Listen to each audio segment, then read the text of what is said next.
हे बिलिव्हर्स, जपानमध्ये गणपतीची पूजा नेमकी केव्हापासून सुरू झाली? थायलंडमध्ये बौद्ध धर्मात गणपतीचे पूजन का बरं केले जाते?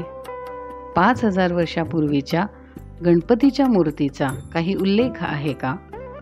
ह्या सगळ्याबद्दल आज जाणून घेऊ. Indian wisdom and modern science सिरीजच्या गणेशोत्सव स्पेशल दुसऱ्या भागात आपले हार्दिक स्वागत. नदीकाठच्या सुपीक मातीच्या गणेश मूर्तीची स्थापना आणि पूजन याबद्दल मागच्या भागात आपण माहिती घेतली. त्या व्हिडिओची लिंक डिस्क्रिप्शनमध्ये लिहिली आहे. सामाजिक जबाबदारीचं भान, विज्ञान आणि अध्यात्म याची इतकी सुरेख सांगड फक्त हिंदू सनातन संस्कृतीमध्ये पाहायला मिळत असावी.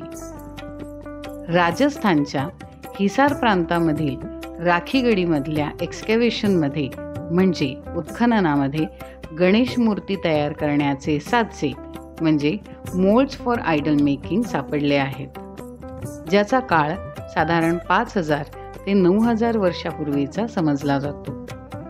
इतक्या वर्षापूर्वी भारतीयांना साचे म्हणजे मोल्ड्स बनवण्याचे शास्त्र माहीत होते याचा खरंच मला फार अभिमान वाटतो. जपानमध्ये कांगीतेन नावाच्या देवतेचे पूजन बौद्ध धर्मीय करतात. त्याला बिनायक, गानबाची, गानवा, शोटेन, आर्यदेवा अशीही नावं आहेत. विघ्नांची आणि यशाची देवता म्हणून कांगीतेन ओळखला जातो. जपानमध्ये कांगीतेन किंवा गानबाची किंवा गणपतीचे पूजन 5व्या शतकात म्हणजे साधारण 1500 वर्षापूर्वी सुरू झाले अशी माहिती मिळते. वराहमिहिर याने साधारण 1500 वर्षापूर्वी बृहत संहिता या ग्रंथामध्ये उल्लेख केलेल्या नियमाप्रमाणे या मूर्ती बनवलेल्या आपण पाहू शकतो. या ग्रंथानुसार गणपतीचे आवडते खाद्य मुळा आहे. हो, बरोबर ऐकलत, गणपतीचे आवडते खाद्य मुळा आहे. जपानमध्ये आजही गणपती अर्थात कांगीतेनला ऑफरिंग म्हणजे नैवेद्य म्हणून मुळा ठेवला जातो. ग्रीक सभ्यतेमध्ये जानस ही देवता गणपतीसारखीच कुठल्याही कार्याच्या सुरुवातीला यशप्राप्तीसाठी पूजली जाते. बौद्ध धर्म स्वीकारलेल्या थायलंडमध्ये गणपती कला आणि विद्येची देवता मानली जाते. तिथे गणपतीला फ्रा फिकानिट म्हटले जाते. थायलंडमधील लोक गणेश चतुर्थी सुद्धा साजरी करतात.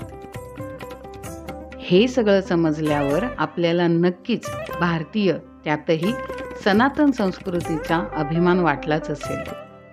आपण खरंच फार भाग्यवान आहोत.